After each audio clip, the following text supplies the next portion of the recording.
We're heading straight out to our Weber Q grill today for this one skillet recipe. To begin, I'm drizzling a little bit of olive oil in this 10-inch cast iron skillet.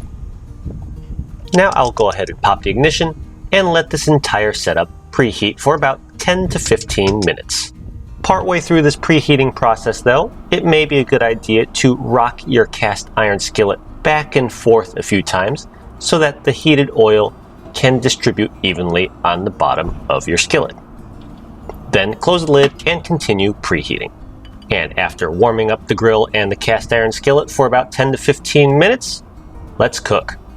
With my grill turned to a medium heat, I'm now going to add 1 whole sliced red pepper and 1 whole sliced yellow onion. Once everything is in the skillet, grab a wooden spoon to break up your onion a little bit. And as I continue to work to break up the onion and mix the peppers together, listen to that beautiful sizzle on that skillet. Once this step is complete, it is now time to add some sausage. As you see, I've cut up my sausage into bite-sized pieces. The sausages that I am using today are Amy Lou brand Michigan Cherry chicken sausages, but use any type that you like. Continuing on, let's add some chopped garlic. So here I have about 3 cloves of chopped garlic, and I'm going to add that to my skillet. And for the final touch, grind some salt and pepper to taste. Once you are satisfied, grab a wooden spoon and thoroughly mix your ingredients in the skillet together. This hasn't been on the grill very long, but I can already smell the delicious aromas coming together. Shut the lid and let these cook. After about 4 minutes undisturbed, we're going to open the lid and give everything a mix and a stir. And of course, once again, it is a cold day in Chicago, so there's a lot of steam coming off the grill. But I'm sure you can see that everything is starting to brown and caramelize up nicely. But once everything is tossed, once again, shut the lid and let this finish cooking.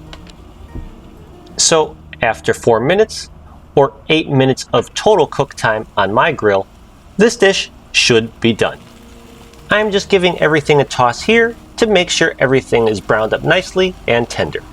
Now, keep again in mind that for today's recipe, I used pre-cooked sausages, so all I had to do was heat it up on the grill. Uncooked sausage would of course require more time, but that would also cause you to run the risk of the vegetables becoming a little bit too tender and a little bit too floppy and mushy. So for this particular dish, pre-cooked sausage is the way to go. So let's come on and take this off the grill. So check it out. This is the sausage and peppers skillet recipe made on a Weber Q. You can serve this straight up, or it goes really well over a bed of rice or with some bread. Give this recipe a try and let me know how it goes for you. Thanks again as always for watching. Don't forget to like and subscribe, and I will see you all again next week. Bye!